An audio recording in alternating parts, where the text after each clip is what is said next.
If you're looking for proven ways to take your fundraising results to the next level, you're in the right place.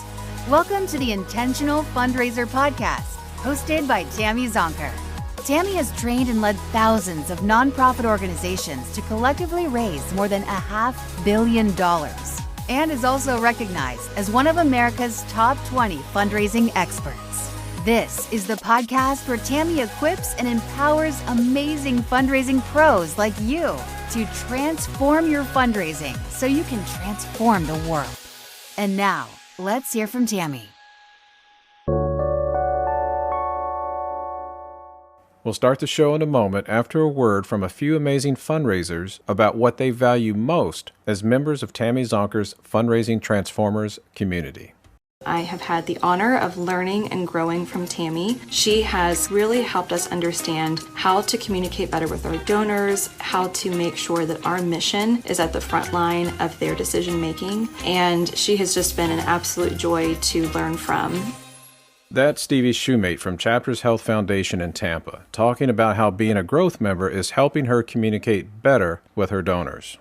When you join Tammy's Fundraising Transformers community as a growth member, you get live training and coaching with Tammy twice each month. You can get your burning questions answered during her live Ask Me Anything sessions. You get to join in Tammy's live weekly hot topic discussions. You can engage with other fundraising pros like you in her private and safe online community.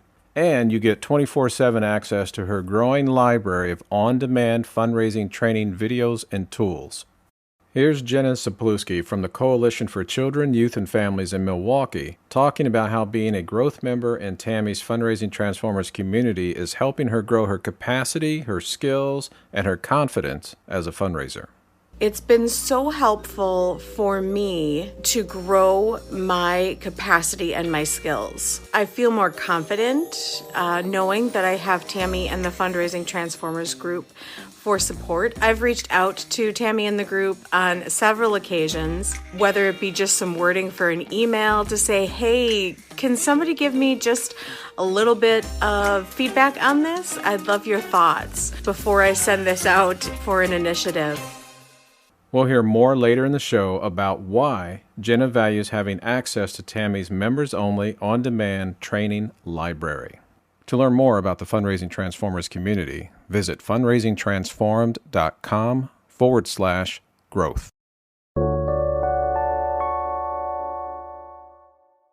Here we are at the beginning of December. How crazy is that? This year is flying by. We just celebrated Thanksgiving here in the U.S. just a couple of weeks ago. And you likely have been giving thanks for the joy and the blessings in your life through your own traditions.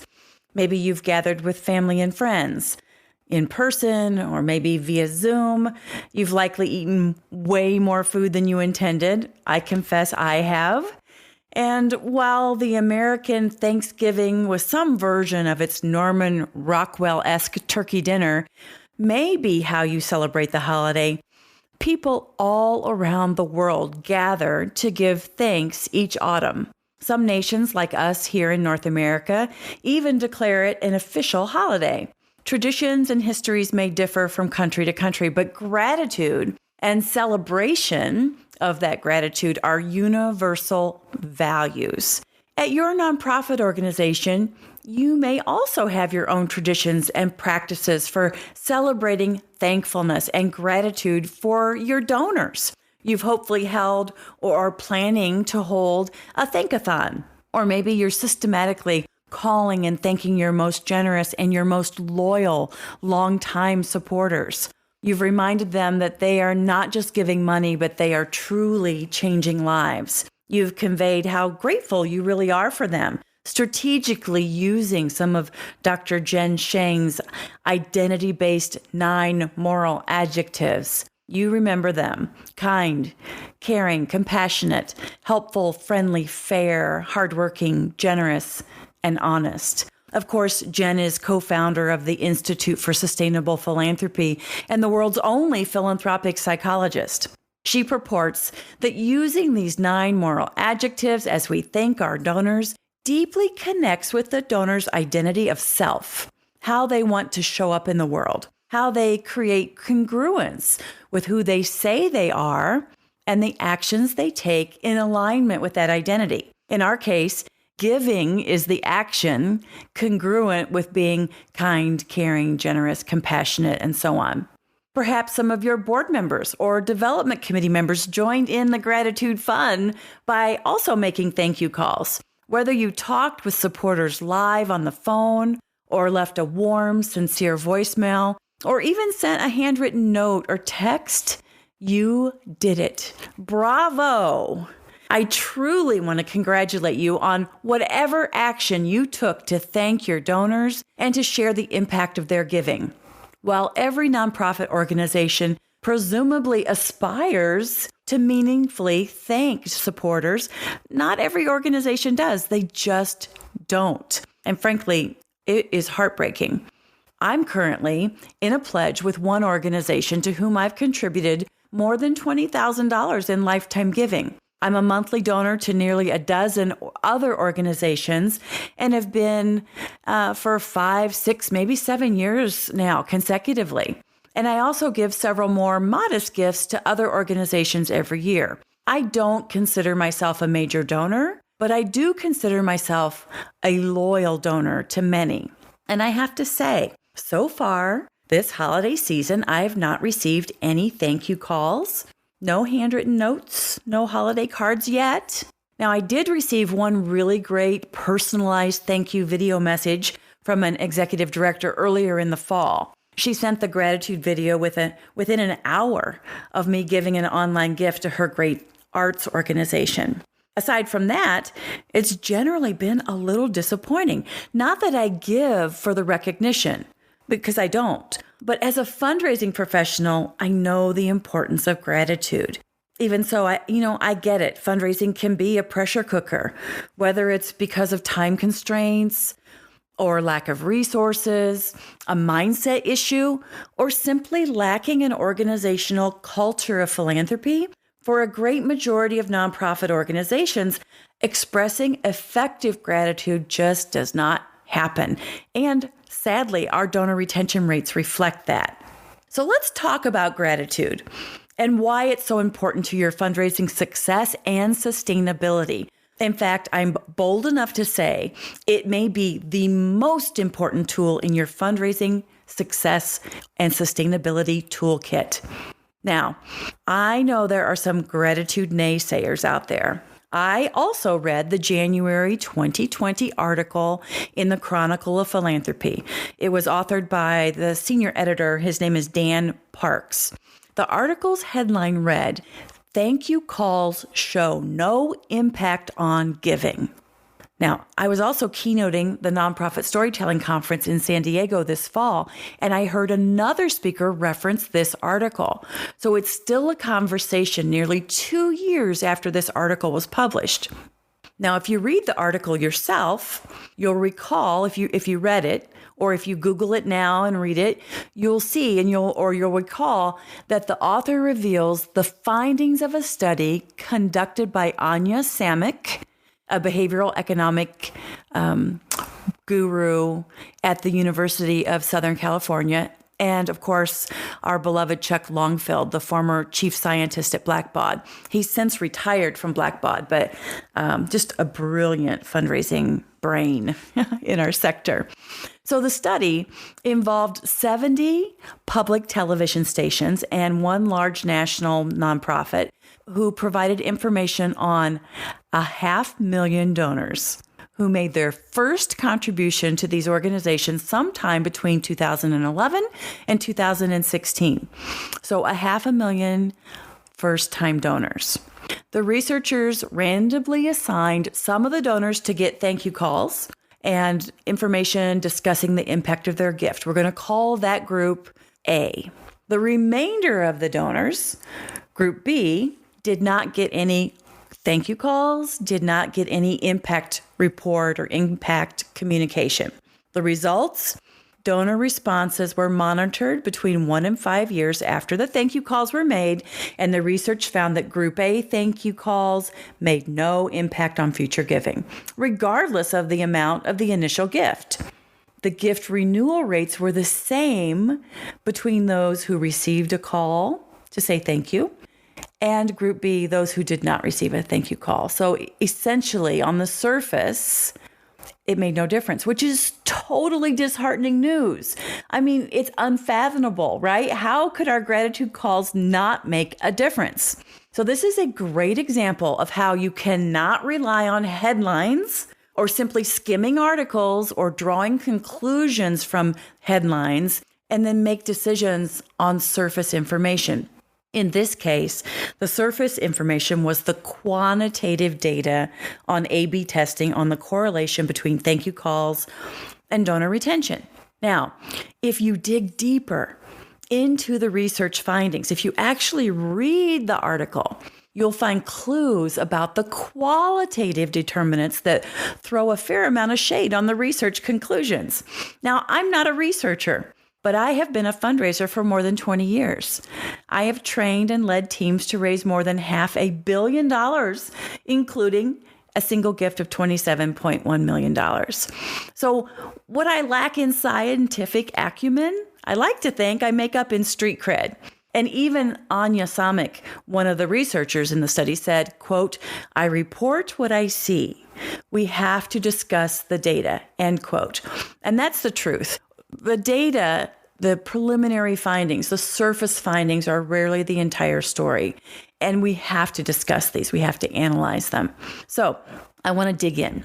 What are some of the qualitative determinants of an effective gratitude call?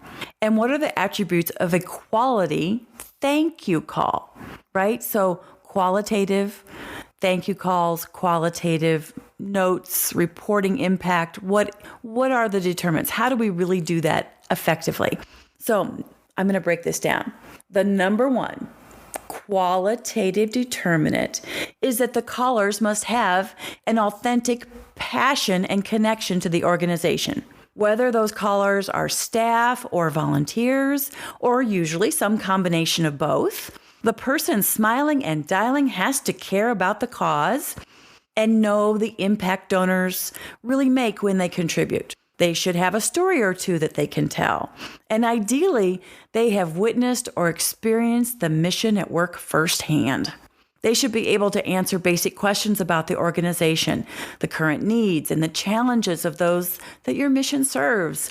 And now, how you've been navigating the pandemic, what's ahead for your organization. The author of the Chronicle article makes this statement, quote, "Given that it costs about $1 per call to outsource the thank you calling task, financially stretched nonprofits need to know whether the call helps," end quote. What? Outsource the thank you call? No wonder the calls didn't make a difference. If your gratitude is a task to be outsourced to a third-party phone bank, if your in-house or volunteer callers approach thanking donors as a checkbox to-do assignment, if any of the above clearly are reading from a script rather than speaking from the heart, informed by a few bullet points to guide them along the way, don't even bother. You'll undoubtedly get the same results the study reported or worse. Would you consider outsourcing thank you calls or notes to people in your own personal life? I mean, fundraising is about relationship building. So how about we outsource the calls, thanking people for the gifts you received at your wedding? What about we outsource the calls for those birthday gifts? How about your Christmas or Hanukkah gifts? Want to outsource those thank you calls and those thank you notes? Here's how that might go. Dear Grandma, Tammy really enjoyed the new cappuccino machine you gave her for her birthday. Thanks for being so incredibly thoughtful. I'm sure she is frothing up a storm right now. Gratefully, all of us in the Zonker family. I know I sound ridiculous, but so is outsourcing thank you calls and magically expecting to build authentic relationships with your donors. Relationships that retain your donors and upgrade gift values over time. relationships that connect and compel donors to continue giving long after you're gone, long after you as a fundraising professional have moved on to your next gig or you've retired. Those donors stay there giving to that cause because they feel so connected and so passionate. You can tell I get a little fired up on this issue, and I really hope you do too. The second qualitative determinant of an effective gratitude call is the relationship or perceived status of the caller. Best case, the caller is someone the donor already knows and has a great relationship with. And if that's not possible, you can assign calls to willing callers. The larger the gift amount, or the longer the lifetime, the number of years they've been giving, or the lifetime giving total, like you define the criteria. But the more significant or devoted that donor and their giving is, the higher up in the organization the caller should be. So if they don't have a relationship to someone, have a board member call. Have your executive director or CEO call, or your chief philanthropy officer. You're aiming for the donor to feel special, to be seen and deeply appreciated. And if they don't have that close relationship with someone already in the organization, obviously, it's very special to get a call from a board member or your ED or your CPO. We're back with growth member Jenna Zapluski from the Coalition for Children, Youth, and Families in Milwaukee, talking about how having 24/7 access to Tammy Zonker's on-demand training library is helping her become a better fundraiser. Since joining the Fundraising Transformers group, I have had the opportunity to go back and rewatch a host of trainings on such a wide variety of topics, from how to work with my team members inside my organization to how to get my board excited and passionate about fundraising, and topics like how to reach out to a donor and how to get a meeting with a donor. Here's Stevie Shoemate from Chapters Health Foundation in Tampa, sharing that as a growth member in Tammy's Fundraising Transformers community, you're never alone. How members of the community support one another by sharing resources and lessons learned to help solve tough fundraising problems. You oftentimes learn from other people across the entire country, which is really nice because it helps you understand that you're not alone in your fundraising challenges.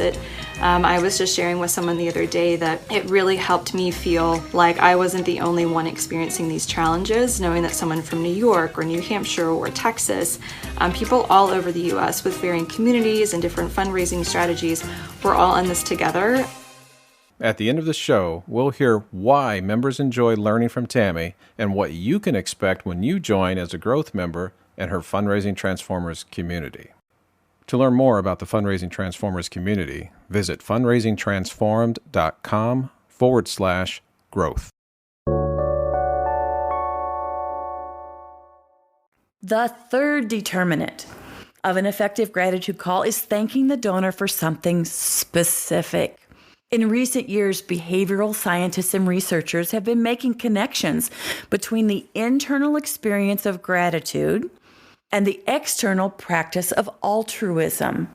They've identified a correlation between being meaningfully thanked and how that increases affinity for the selfless concern about the well-being of others. So the more that they are thanked meaningfully, the more they care about those that you're serving, the more they care about others and less about their own concerns.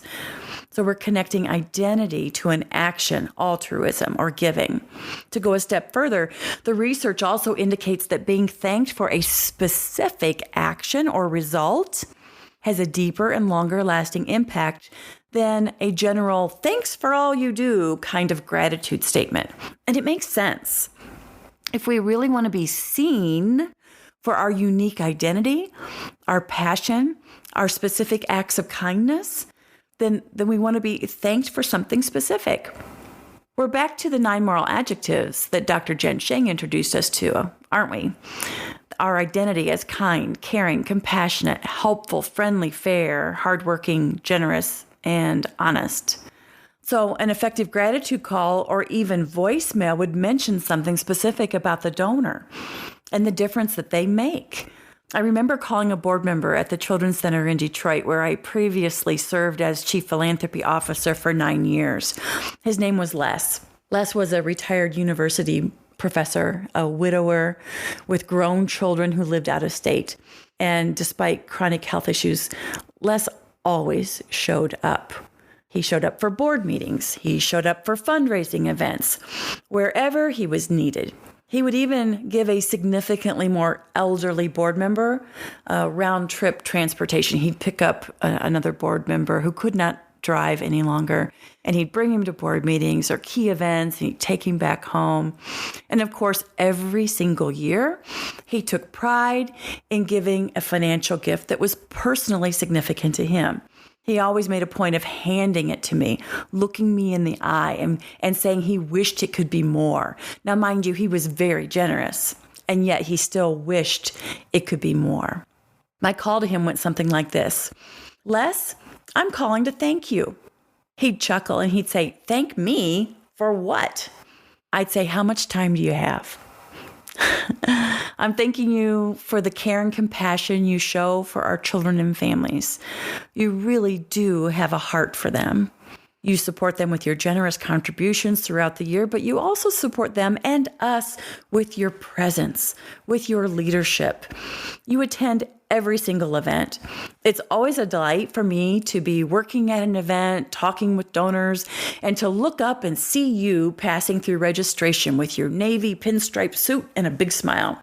You almost never miss a board meeting. You always take my calls, and we can always count on you to ask the tough questions. The questions that make us as an organization stronger, more accountable, just better, more mission focused. And that really makes you special in my book, Les. He would humbly deflect my acknowledgement, but I know it was meaningful to him. It would have been way easier and faster to say, Les, thanks for all you do, wouldn't it? Yes, of course it would, but it wouldn't have created the same feeling. And to tell you the truth, it did me as much good to reflect on all the ways Les gives as it did for him to be thanked for all the ways he gave. Les passed more than a year ago, and I'm grateful that we did not miss a single opportunity to tell him how special he was to us and to acknowledge his incredible humanity. There's no shortcut for that. Now let's talk about how to thank donors during a pandemic. What are the most effective ways to thank donors during times of crisis? Coronavirus, Delta variant, Omicron variant, and the predicted long line of variants to come. As the U.S. Center for Disease Control tells us, this pandemic is not over. As if leading a nonprofit organization and raising money wasn't challenging enough, it looks like there will be no easy button on the horizon for this pandemic and the challenges that it presents for us. And that's okay. We didn't sign up for Easy Street. We signed up to change and save lives. Here are the best guidelines for fundraising success and retaining donors during these unpredictable times. You guessed it, number 1, thank donors promptly, sincerely, and accurately. Promptly means typically thanking them or sending out that gratitude letter, that gift acknowledgement letter within 48 hours. Accurately means getting the name right, or the names, the salutation, the address, the gift amount, restriction designations if the gift was restricted, warm, friendly, donor-centric language, using some of those 9 moral adjectives I keep talking about. Not a transactional IRS gift receipt, although it does serve that purpose as well. Number 2, reporting back on the impact of the donor's gift. What progress is being made? You likely made an ask for an urgent need in your year-end appeal. So you need to report back within a week or two. Like, report back urgently. Share a success story or a milestone success micro story. Now, if you know gift acknowledgement letter processing is delayed beyond that typical 48 hours, this could be due to the hybrid or remote work schedules. Just explain that honestly and sincerely in the letter. Maybe get your donor's permission to email them the gift acknowledgement letter, knowing that the postal service may be delayed during the holidays. So this would expedite getting that letter into the donor's hand more quickly. Maybe if you know the gift acknowledgement letter will be delayed, you could insert a well-timed thank you phone call between the time that the gift is made online or entered into the database, which AKA, this would be your daily gift report. So insert a thank you call as soon as you know that gift is made, knowing the gift letter might be delayed for some reason. Number 3, over-communicate and don't be afraid to be vulnerable. When people don't hear from you, they often think the worst because we humans are wired for a negative bias. Even if you don't have all the answers, let your supporters know where your organization stands. Let them know how you've adapted to continue providing much needed programs and services. Let them know if you're unable to offer some services or programs or performances right now, whatever the case is for you. And let them know your plans for recovery and restoration of service provision with their continued support. I was on a conference panel with my friend Clay Buck out of Las Vegas recently, and he referenced this great quote from fundraising copywriter and donor communications expert Lisa Sargent. She says, when you don't have all the answers, quote, say the bravest and truest thing you can. End quote.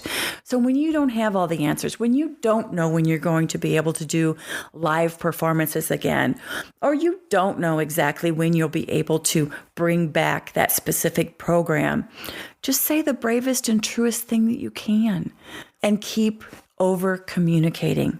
Number 4, keep donors at the center of your attention. Our donors are experiencing this pandemic too. So we have to be sensitive to what might be going on in their lives. And yet many of them keep giving to you, which is remarkable. We have to be understanding if their gift values decrease or for some reason, if their giving even lapses. Keeping in touch with them anyway sends a clear message. You are more than a contribution to us. We value you as a person or a couple or a family. And believe me, when they bounce back financially, they will remember which nonprofits stayed in touch and showed that they cared about them beyond their giving. As Jen Shang says, love your donors as people, not just as a source of contributions. I want to close today's podcast with a story that really inspired me. I was doing my weekly grocery shopping and my cart was full. We do a lot of cooking in the Zonker household and we rarely eat out. So I'm placing all my items on the conveyor belt to check out the fruits and vegetables, the eggs, the dry pasta, the Paw Patrol yogurt. And I noticed that there is an older gentleman bagging my groceries. I hadn't seen him there before. I wondered if this was a second or third career for him, maybe something to keep him occupied a few hours a week in his retirement or to put a little extra cash in his pocket. He's taking exceptionally great care to bag like items together to ensure fragile items are protected, that the eggs don't get broken, the bread doesn't get crushed. I thanked him for the obvious care he was taking, and I shared how I really appreciate him. And what he said nearly made me cry. He said, "It's my pleasure. It is an honor to bag up the food that you'll prepare for your family. I can just picture you around the table eating and celebrating the holidays with them." Wow. It moves me right now just thinking about him. What if we all took on that mindset? What if taking a task like bagging groceries or a task like thanking donors felt like an honor? It's an honor to thank you for generously giving your hard-earned money to make a difference for someone you may never even meet. There are a lot of things you could do with your money, and you chose to change a life. Thank you. And with that, I thank you. Thank you for listening to the Intentional Fundraiser podcast. And if you found value, please subscribe, share, leave us a review, and just know I am grateful for you. We're back for a final word about Tammy Zonker's training style and what you can expect when you join as a growth member in her Fundraising Transformers community. Here's growth member Jenna Sapluski from the Coalition for Children, Youth, and Families in Milwaukee. Tammy is so encouraging. She's very empowering. She really wants you to succeed in your role. And that really comes through with everything that she does, from the monthly coaching calls to the monthly webinars. The guidance I've received from Tammy and other members of the Fundraising Transformers group has always been so constructive, so beneficial. And you can tell everyone in the group wants everybody else to succeed, because we all know what a challenging job it can be to fundraise for our wonderful causes and our organizations. You may be asking yourself, can a growth membership really help me improve my fundraising results? Is it worth my time? Laurel Groh from Phoenix Family in Kansas City shared that her organization increased charitable dollars raised by 132% since joining as a growth member. Becky Chambliss from Awake in Anchorage, Alaska shared that her organization increased donor retention from 13% to 69% in about a year using what they learned from Tammy's training. And growth member Amanda Johnson from Multiplying Good in Indianapolis shared that her organization exceeded their annual fundraising goal by 104% and grew overall giving by 13% in 1 year by applying lessons learned from Tammy as a member of her Fundraising Transformers community. Here's member Stevie Shumate again sharing how she and you can grow your fundraising skills as a growth member of Tammy's Fundraising Transformers community. This is the first fundraising role that I have ever been in before. So at 30 years old, I'm kind of wondering, well, how do I rocket launch my fundraising expertise? You learn from Tammy Zonker. That's what you do. Become a member of the Fundraising Transformers community. To join our live monthly training and Ask Me Anything sessions and get access to our growing library of on-demand training videos and tools and share lessons learned with other fundraising pros like you in our private and safe online community, visit fundraisingtransform.com/growth, click join, and get started today. That's it for this episode of the Intentional Fundraiser Podcast. If you like this podcast, subscribe and download each episode on your favorite podcast platform. Share it on social media with the hashtag #TheIntentionalFundraiser and tag me, Tammy Zonker, and you'll be entered into a drawing for some great swag, books, and courses. And if you like today's show, you might also be interested in becoming a member of my Fundraising Transformer community, where I go live twice a month with my members with fundraising training and group coaching to help transform those fundraising issues that keep you awake at night, where I pull back the curtain on how you can take your fundraising results to the next level by teaching ways you can improve your development operations, create a results-driven, donor-centric development plan, strengthen donor relationships, improve your donor retention rates, and build a raging monthly giving program and a successful major gifts program, and how you can approach each day to ensure you'll perform at your highest level so you can be the best fundraiser and the best person you can possibly be. Thank you for showing up and for having the courage and determination to transform your fundraising so you can transform the world. Bye for now.